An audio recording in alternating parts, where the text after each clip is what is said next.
Championne du monde de la pollution plastique, c'est le titre décerné en 2022 par l'ONG Break Free from Plastic, et ce pour la 5e année consécutive.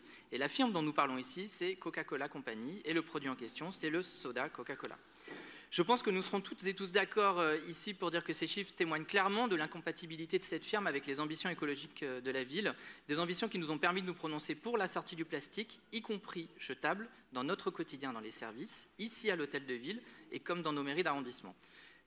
Et pourtant, mi-novembre dernier, alors que les Champs-Élysées se préparaient à revêtir leurs habits de lumière, nous apprenions par voie de presse un nouveau partenariat pour les illuminations organisé par le trop puissant comité des Champs-Élysées. Un partenariat avec, je vous le donne en mille, Coca-Cola, le pire pollueur plastique au monde, promoteur de la malbouffe. Ce n'est pas la première fois que le comité des Champs-Élysées s'appuie sur une entreprise dont l'activité de prédation sur nos ressources est démontrée, puisque Ferrero fait déjà partie des sponsors précédents.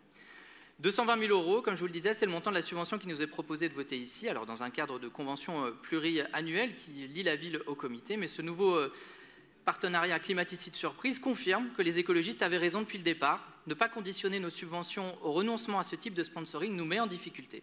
Nous avions demandé ce conditionnement en 2021, refus catégorique de l'exécutif, et bien voilà. Nous nous retrouvons aujourd'hui avec le pire pollueur plastique au monde, ça n'a pas l'air d'émouvoir le comité des Champs-Élysées, c'est un très gros problème. Nous devons tenir tête au comité, car déployer 4 km de LED, annoncer 20% d'économie d'énergie ne changera rien à l'image que renvoie ce sponsoring, un sponsoring qui n'est pas du tout en phase avec le plan climat que nous nous apprêtons à voter. Je rappelle enfin au passage qu'en 2015, le Conseil de Paris avait déjà rejeté un sponsoring avec la firme Coca-Cola pour Paris-Plage. Confirmons notre vote ici, il faut envoyer un signal clair au comité des champs. C'est nous, ici, dans cette enceinte, qui devons décider de qui peut faire quoi sur l'espace public, tout particulièrement sur les Champs-Élysées. Nous devons redonner un cadre qui soit cohérent avec nos ambitions climatiques et nos politiques publiques. Les écologistes voteront donc de nouveau contre cette délibération et nous appelons nos collègues sur tous les bancs à en faire de même. Je vous remercie.